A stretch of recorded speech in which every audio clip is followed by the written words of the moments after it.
Hey guys, 2028 here. Welcome back to another Dark Illusion gaming video. I hope you guys are having a fantastic day. I've had a great day as well. Been at work, just come home, and I've got some great information for you guys, and I hope that you guys find this interesting. If you do, please like the video and subscribe to the channel if you're new, but without further ado, let's get on with the information. So, as you can tell by the title, there is going to be 2 new Xboxes that are going to be released in very quick succession. Probably one probably coming out later on this year, and one coming out maybe next year. The reason I know this, I saw this on a post on a Facebook page called Unilad Gaming. So I went to their website, unilad.co.uk, and this is what their post said. So I'm just going to read it out to you guys, and you guys can tell me what you think. So what they've said in their article is, reports suggest 2 new Xboxes to be announced imminently. So that basically means imminently.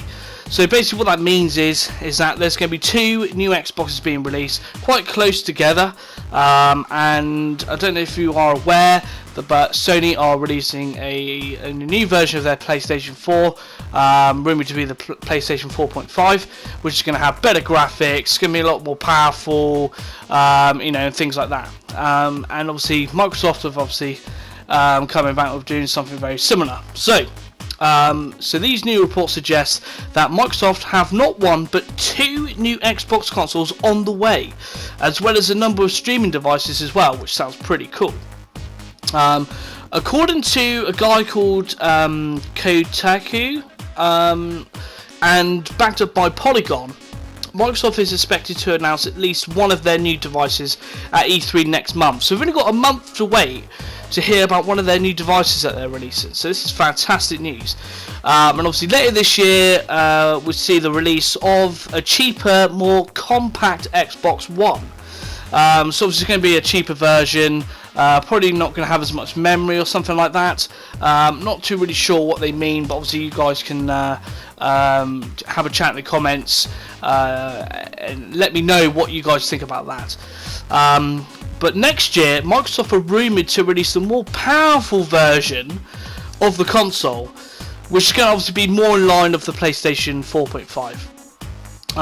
And codenamed Neo. So there you go, a bit of information there. So according to this guy, Kotaku, this year's model will include a 2TB hard drive, while the Verge reports that it will be 40% smaller than the current Xbox One at the moment, and will likely include 4K support, which is fantastic. So a smaller Xbox One with more hard drive space, and also have 4K support, which I think is fantastic for a compact version. I think that's pretty good. This will make it both the smallest Xbox ever made in terms of physical size, and largest in terms of memory. So that's a pretty good thing to think about, really. Current plans see the new smaller Xbox, which is, I don't really know what it's going to be called.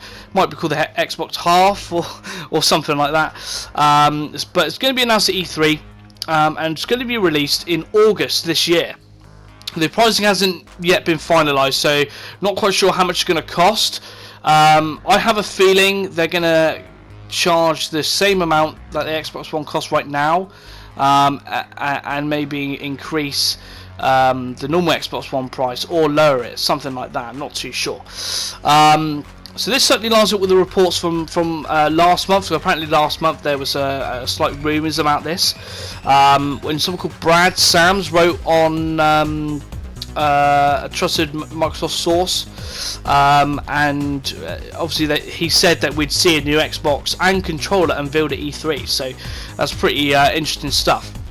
The second planned console will be more of a hardware upgrade, kind of like the PlayStation 4.5, and it's codenamed Scorpio.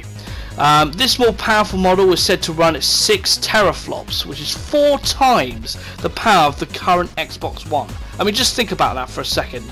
I mean, the Xbox One's quite powerful as it is, so for them to bring out a new Xbox, which is going to be 4 times the amount of power, this Xbox is going to be an absolute beast.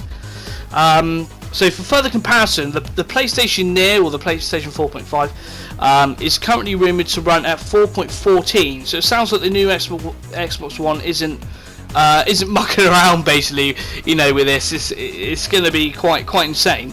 So the Scorpio, or this upgraded Xbox One, will also be technically capable of supporting the Oculus Rift.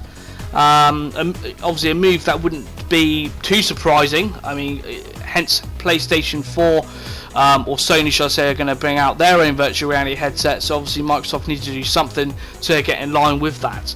Obviously they are, but it's a bit of rivalry going on still, so that's why obviously they're going to be doing that sort of thing. So the two consoles would form part of a wider Microsoft strategy codenamed Project Helix. I don't really know what that is. If you guys have heard about that, then obviously let me know in the comments. But the aim of this strategy would be to coverage Xbox and Windows, which is Microsoft's two biggest brands. Okay.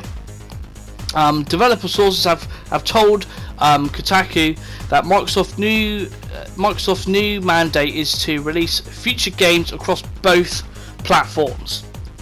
So they'll bring out games that you can play.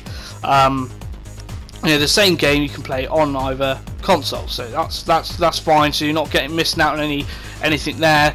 So you don't have to buy both the Xboxes because they're going to have different games. They're going to have the same games, so that's pretty good. That's good. So you don't need to worry about getting having all three Xboxes. So that's pretty cool. And let's have a look.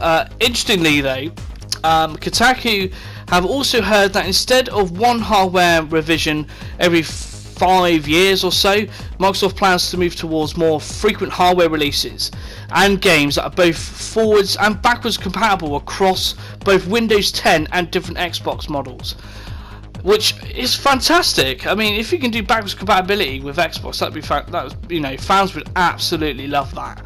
And PlayStation will need to obviously step up their game with that sort of thing.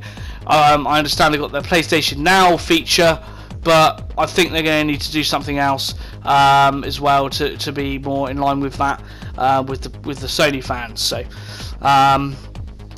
but in a recent live stream, Brad Sams discussed the new consoles and suggested that Microsoft will also be announcing new streaming hardware similar to Google's Chromecast or Amazon's Fire Stick. So basically, he said, and I quote, they're going to have two devices. There's going to be one for super streamers, and then another device that's going to have more features. Well, I could think the difference between these two devices are, I'd imagine the smaller devices will be for streaming only, but the other device I honestly think is where they're going to start using app leverage. I could see this device sitting in the cabinet and being able to play Windows Store games. So, Sam's clarified that he doesn't believe these streaming devices would be capable of running high-end games, but would work better with apps and lightweight games like the Apple TV. So, let me know what you guys think about all these things. I mean, this is fantastic news to come across, and obviously E3 coming up next month. We're going to know a bit more information about these things, and I really wish I could go to E3, but unfortunately I'm unable to do so. But if any of you guys are going to E3, or if you are going to watch E3 live on a stream or something like that, let me know. If I'd like to watch the stream, and if I don't get a chance to, and you guys do, please let me know what happened what happens at E3, and what do you think about these two new Xboxes? Do you think they're a good idea? Do you think they're a bad idea? Do you think they should have just made one Xbox, which was an upgraded version, or do you think the compact version was just the way to go? I mean, let me know, guys, in the comments. If you're new to the channel, please don't forget to subscribe, and we'll see you in the next